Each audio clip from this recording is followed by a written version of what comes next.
আচ্ছা, আপনাদেরকে আজকে আমি একটু ন্যাচারাল মখমল দেখাতে চাই। অবশ্য আমি আগেও আপনাদেরকে এটা দেখিয়েছি। এই যে দেখেন এখানে কি চমৎকার, হাতে ধরলে একটা মখমলের ফিল পাওয়া যায়।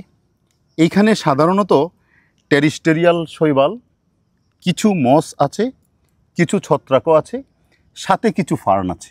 ছোটো ছোটো ফার্নগুলি কেবল জন্ম নিচ্ছে। এই সবগুলি মিলে একটা কমিউনিটি গড়ে তুলেছে। সাধারণত এইভাবেই একটা উদ্ভিদ ধীরে ধীরে আধিপত্য বিস্তার করে এবং একটা জায়গায় তার বহিঃপ্রকাশ ঘটায়। উদ্ভিদ ক্রমাগমনে আমরা সাধারণত জানি একটা নির্দিষ্ট জায়গায় সময়ের সাথে সাথে ধীরে ধীরে বিভিন্ন প্রজাতির উদ্ভিদের আবির্ভাব, প্রতিস্থাপন ও পরিবর্তনের মাধ্যমে একটি স্থায়ী উদ্ভিদ সমাজ বা কমিউনিটি গড়ে ওঠে, যাকে ইংরেজিতে বলা হয় ক্লাইম্যাক্স কমিউনিটি।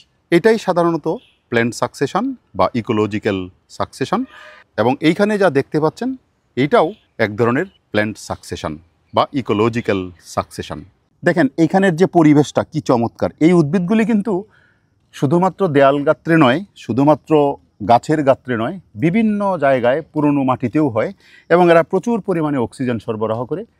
এবং আপনাকে এরা যত ছোটোই হোক, যত ক্ষুদ্রই হোক, অক্সিজেন সরবরাহ করে মানুষের জন্য, প্রকৃতিতে প্রাণীকুলের জন্য একটা গুরুত্বপূর্ণ ভূমিকা রাখে। তবে আমার আজকের উদ্দেশ্যটা হলো আপনাদের সাথে একটা জিনিস দেখানো। সেটা হচ্ছে দেখেন এই উদ্ভিদের যে সৌন্দর্যটা কি চমৎকার।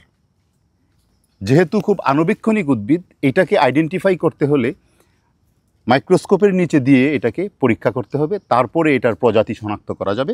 যাই হোক, আমি শুধু আজকে আপনাদেরকে এই জিনিসটাই বোঝাতে চাই, সেটা হচ্ছে যে একটা ক্ষুদ্র উদ্ভিদ খুবই অবহেলিত। আমরা হয়তো একে কেউ চেয়েও দেখি না, রাস্তার ধারে মাটিতে পুরনো দেয়াল গাত্রে অবহেলায় পড়ে থাকে, কিন্তু মানুষ হিসাবে আপনার জন্য, উন্নত শ্রেণীর প্রাণী হিসাবে, প্রাণীকুলের জন্য, সকলের জন্য গুরুত্বপূর্ণ।